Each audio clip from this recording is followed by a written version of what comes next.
ਦੁਨੀਆ ਭਰ ਵਿੱਚ ਵਸਦੇ 25 ਕਰੋੜ ਤੋਂ ਵੱਧ ਪੰਜਾਬੀਆਂ ਦੇ ਦਿਲ ਦੀ ਧੜਕਣ ਭੁਲੇਖਾ ਟੀਵੀ। ਤੁਹਾਡਾ ਮਨਪਸੰਦ ਭੁਲੇਖਾ ਟੀਵੀ ਜੋ ਭੁਲੇਖਾ ਨਹੀਂ ਪਾਉਂਦਾ ਰਾਹ ਪਾਉਂਦਾ ਹੈ।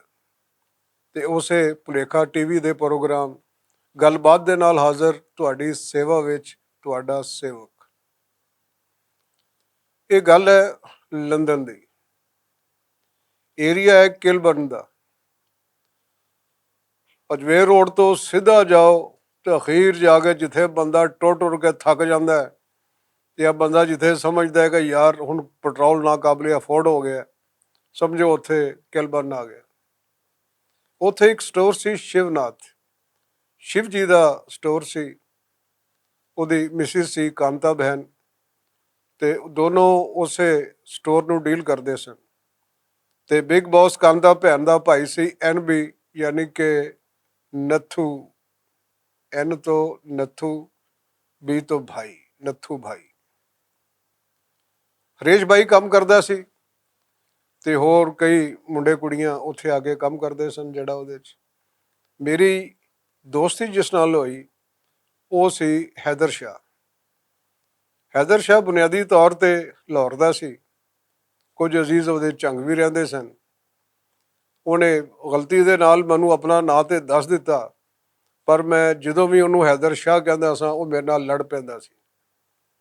ਮੈਨੂੰ ਕਹਿੰਦਾ ਸੀ ਕਿ ਸਾਨੂੰ ਕੱਲੂ ਸ਼ਾਹ ਕਹਿੰਦੇ ਨੇ, ਤਾਂ ਖਬਰਦਾਰ ਜੇ ਤੂੰ ਮੈਨੂੰ ਹੈਦਰ ਸ਼ਾਹ ਦੇ ਕੇ, ਹੈਦਰ ਸ਼ਾਹ ਕਹਿ ਕੇ, ਪ੍ਰੋਟੋਕੋਲ ਦੇ ਕੇ ਕੋਈ ਕੋਠੇ 'ਤੇ ਚੜ੍ਹਾਉਣ ਦੀ ਕੋਸ਼ਿਸ਼ ਕੀਤੀ, ਕੱਲੂ ਸ਼ਾਹ ਨੂੰ ਕੱਲੂ ਸ਼ਾਹ ਹੀ ਰਹਿਣ ਦੇ।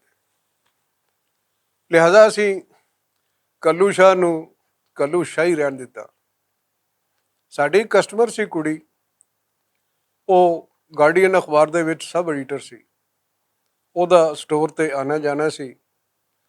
ਜਿੰਨੇ ਕਿ ਉੱਥੇ ਬਾਹਰੋਂ ਆਏ ਮੁੰਡੇ ਸਨ ਜਿਨ੍ਹਾਂ ਨੂੰ ਇਮੀਗ੍ਰੇਸ਼ਨ ਚਾਹੀਦੀ ਸੀ, ਪੱਕੇ ਪੇਪਰ ਚਾਹੀਦੇ ਸਨ, ਉੱਥੇ ਪੈਰ ਜਮਾਉਣ ਲਈ ਸਾਰੇ ਰਸਤੇ ਚਾਹੀਦੇ ਸਨ।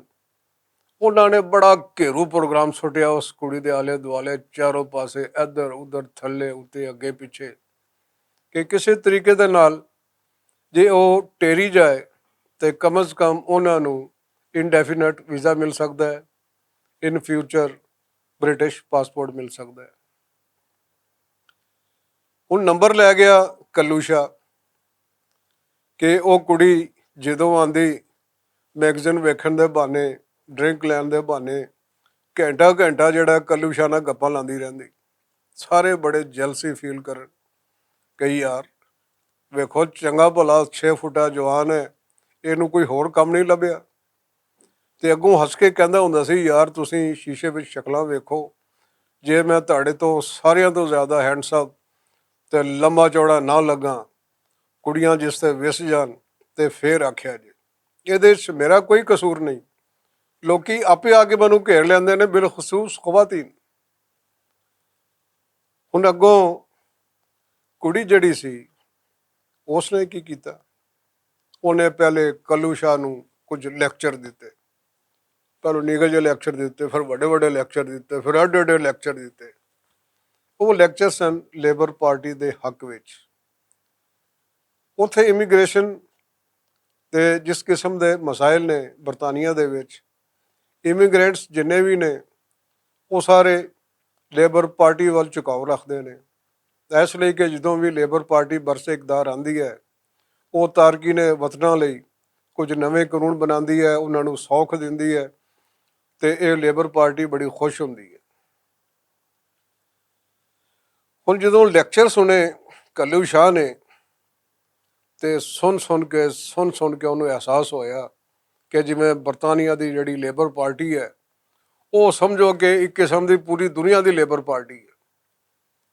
ਤੇ ਟੂਰੀ ਜਿਹੜੇ ਨੇ ਉਹ ਸਾਰੇ ਦੇ ਸਾਰੇ ਜਿਹੜੇ ਨੇ ਉਹ ਬਲੂ ਕਾਲਰਸ ਦੇ ਖਿਲਾਫ ਨੇ, ਖਾਸ ਤੌਰ 'ਤੇ ਇਮੀਗ੍ਰੈਂਟਸ ਦੇ ਬੜੇ ਖਿਲਾਫ ਨੇ। ਅਖੀਰ ਕੁੜੀ ਨੇ ਕੀਤਾ ਕਿ ਉਹਨੂੰ ਚੁੱਕਿਆ ਤਾਂ ਲੈ ਗਈ ਉਹਦੇ ਠਿਕਾਣੇ ਈਸਟ ਲੰਡਨ। ਉੱਥੇ ਜਾ ਕੇ ਉਸ ਨੂੰ ਮੈਂਬਰ ਬਣਾ ਦਿੱਤਾ ਉਹਨੇ ਲੇਬਰ ਪਾਰਟੀ ਦਾ। 4 ਦਿਨ ਦੇ ਕੱਲੂ ਸ਼ਾਹ ਬੜਾ ਖੁਸ਼ ਹੋਇਆ। ਜਦੋਂ ਗੱਲਬਾਤ ਹੋਣੀ ਕਹਿੰਦਾ ਵੇਖੋ ਹੀ ਯਾਰ, ਮੇਰੀ ਇਮੀਗ੍ਰੇਸ਼ਨ ਵੀ ਹੋ ਜਾਣੀ ਹੈ, ਕੁੜੀ ਮੇਰੇ ਤੋਂ ਬੜੀ ਮਿਹਰਬਾਨ ਹੈ। ਫਿਰ ਇਹ ਵੇਖੋ ਕਿ ਮੈਂ ਲੇਬਰ ਪਾਰਟੀ ਦਾ ਮੈਂਬਰ ਬਣ ਗਿਆ ਤੇ ਸਮਝੋ ਮੇਰੀ ਡਾਇਰੈਕਟ ਜਿਹੜੀ ਹੈ ਉਹ ਜਾਨ ਮੇਜਰ ਨਾਲ ਵੀ ਸਲਾਮ ਦੁਆ ਹੋ ਗਈ ਹੈ। ਤੇ ਲਿਹਾਜ਼ਾ ਮੇਰੀ ਇਮੀਗ੍ਰੇਸ਼ਨ ਇੱਥੋਂ ਦੀ ਪੱਕੀ ਪੱਕੀ। ਸਾਰਿਆਂ ਨੇ ਬੜੀਆਂ ਮੁਬਾਰਕਾਂ ਦਿੱਤੀਆਂ। ਕਿਸੇ ਨੇ ਆਖਿਆ ਯਾਰ ਬਰਗਰ ਖਵਾ, ਕਿਸੇ ਨੇ ਆਖਿਆ ਸਾਨੂੰ ਕਿਤੇ ਲੈ ਜਾ, ਕੋਈ ਕਸੀਨੋ ਦੀ ਫਰਮਾਇਸ਼, ਕੋਈ ਕਲੱਬ ਦੀ ਫਰਮਾਇਸ਼।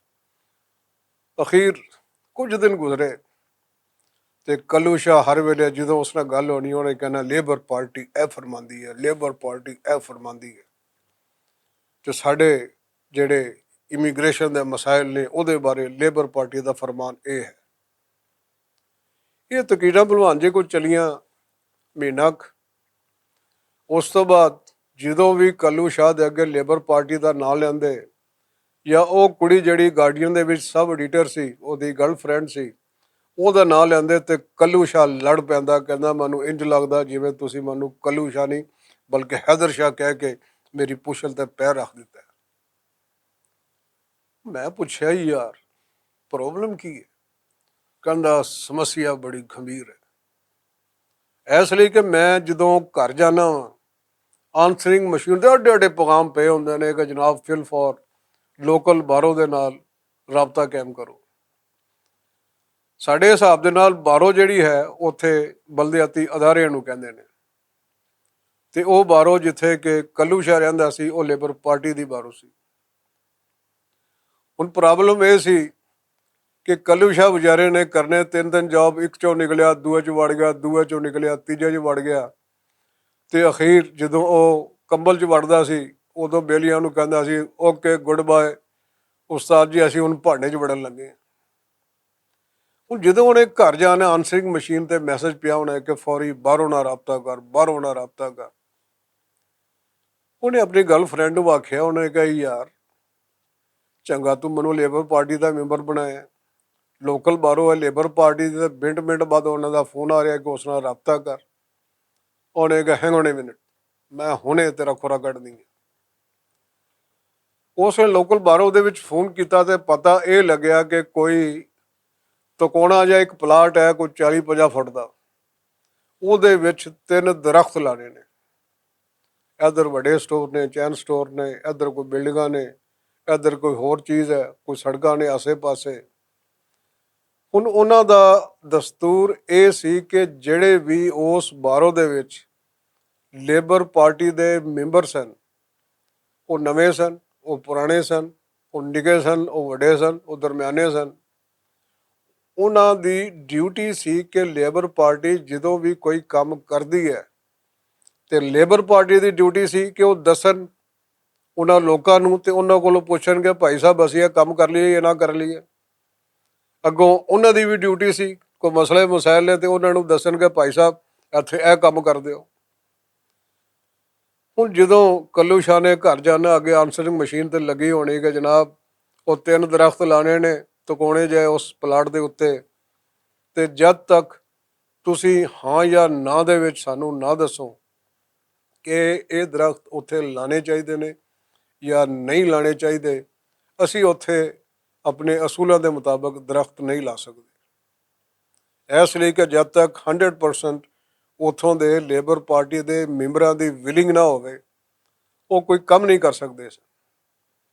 ਉਹ ਕੱਲੂ ਸ਼ਾਹ ਨੇ ਇੱਧਰੋਂ ਸੁੱਟਿਆ ਇੱਧਰੋਂ ਕੱਢਿਆ, ਉਹਨੇ ਕਿਹਾ ਯਾਰ 3 ਬੂਟੇ ਗੱਡਦੇ ਨੇ ਤੇ ਮੇਰੇ ਬੂਟਿਆਂ ਨਾਲ ਕੀ ਤਾਲੁਕਾਦਾਰੀ ਬਈ ਉਹਦੇ ਜਿਹੜਾ ਆਪੇ ਗਲਾਲੂ ਲੈਣਗੇ। ਸਾਡੇ ਕੋਲ ਅੱਜ ਤੱਕ ਨਹੀਂ ਕਿਸੇ ਨੇ ਪੁੱਛਿਆ ਕਿ ਅਸੀਂ 3 ਬੂਟੇ ਲਾਣੇ ਨੇ ਜਾਂ 3 ਬੂਟੇ ਨਹੀਂ ਲਾਣੇ।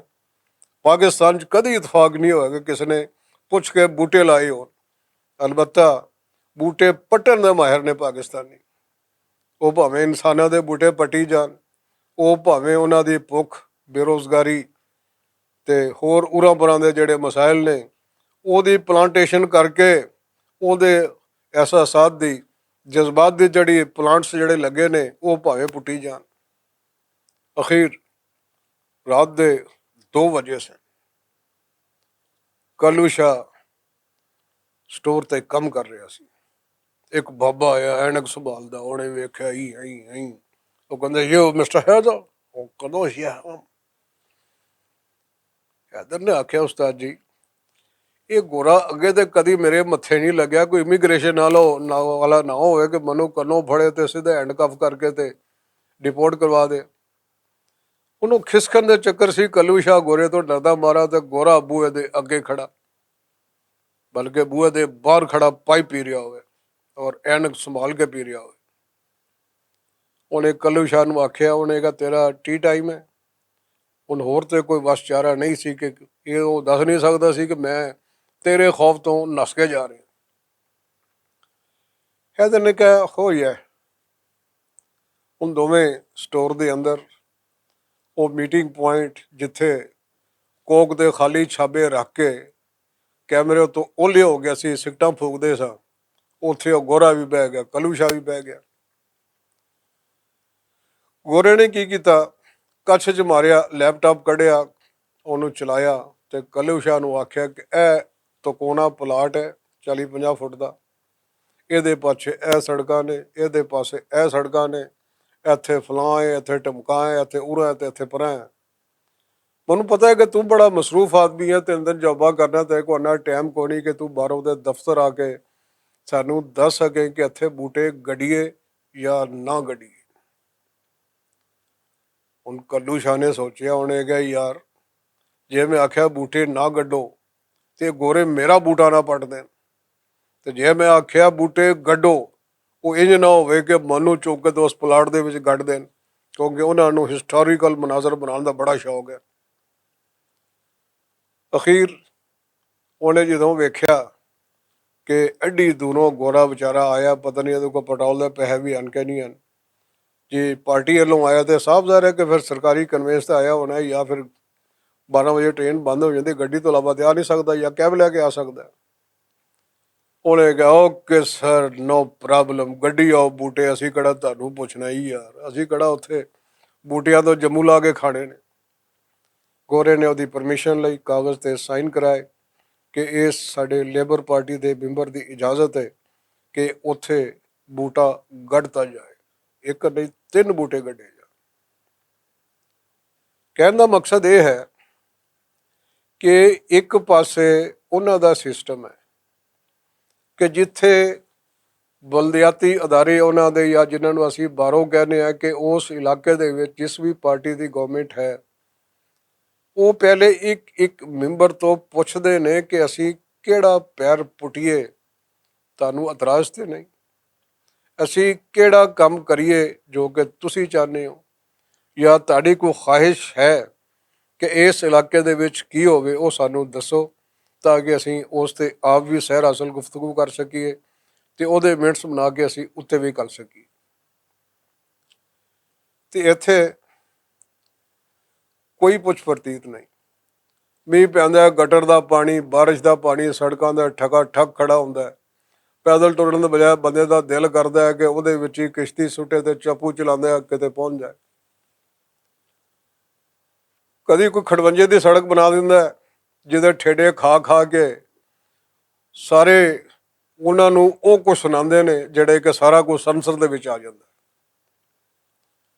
ਯਾਨੀ ਇਲਾਕੇ ਦੇ ਵਿੱਚ ਜੋ ਵੀ ਡਿਵੈਲਪਮੈਂਟ ਦਾ ਕੰਮ ਹੁੰਦਾ ਹੈ ਉਹ ਲੁਕਾਈ ਲਈ ਨਹੀਂ ਹੁੰਦਾ, ਉਹ ਕਰਪਟ ਕਿਸਮ ਦੇ ਕੌਂਸਲਰਾਂ ਲਈ, ਨੰਬਰ 2 ਕਿਸਮ ਦੇ ਅਹਿਲਕਾਰਾਂ ਲਈ ਤੇ ਮਹਾਂ ਕਰਪਟ ਠੇਕੇਦਾਰਾਂ ਲਈ ਹੁੰਦਾ ਕਿ ਤਿੰਨਾਂ ਦੀ ਤਕੋਨ ਇਹ ਰਲ ਕੇ ਗਪਾ ਗੱਪ ਜਿਹੜੇ ਬਜਟ ਦੇ ਫੰਡ ਹੁੰਦੇ ਨੇ ਉਰਾਂ ਪਰਾਂ ਉਹ ਕਰਕੇ ਤੇ ਉਹ ਜਾਂਦੇ ਨੇ।